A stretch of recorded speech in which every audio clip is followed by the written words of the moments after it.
میں اپنی جوڈیشری سے یہ کہنا چاہتا ہوں کہ یہ جو بھی آپ کا سب سے بڑی جوڈیشری کی سب سے بڑی ذمہ داری ہمارے بنیادی حقوق کی حفاظت کرنا ہے.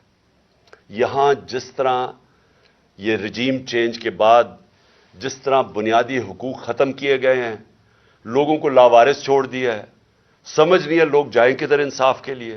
ہم نے پرامن احتجاج جیل بھرو تحریک شروع کی. جو لوگوں کو اٹھا کے لے کے جا رہے ہیں، ان کو کپڑے نہیں دے رہے ہیں، ان کو دور دور لے گئے ہیں، کسی کو اٹک ڈرانے دھمکانے سے خوف پھیلا رہے ہیں. ایک طرف ایک پرامن احتجاج تاکہ ملک میں نقصان نہ پہنچے.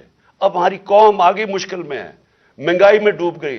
کبھی پاکستان کی تاریخ میں 41% مہنگائی انفلیشن نہیں ہوئی.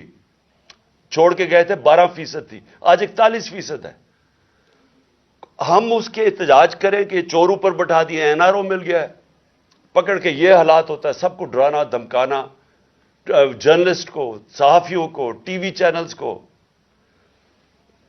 تو میں صرف چیف جسٹس صاحب اور آپ اپنے سپریم کورٹ سے آج خاص درخواست کرتا ہوں کہ یہ جاوید علی کی کہانی سنیں، پوچھیں کون ذمہ دار ہے.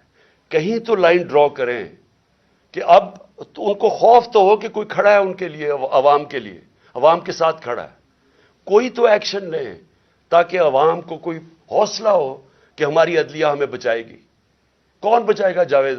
سوچیں کہ بیوی بچوں کو ساتھ والے کمرے میں جا کے کہتے ہیں اب اس کو ننگا کر کے ہم اس کی تصویریں بنائیں گے. یہ کون سے معاشرے میں ہوتا ہے؟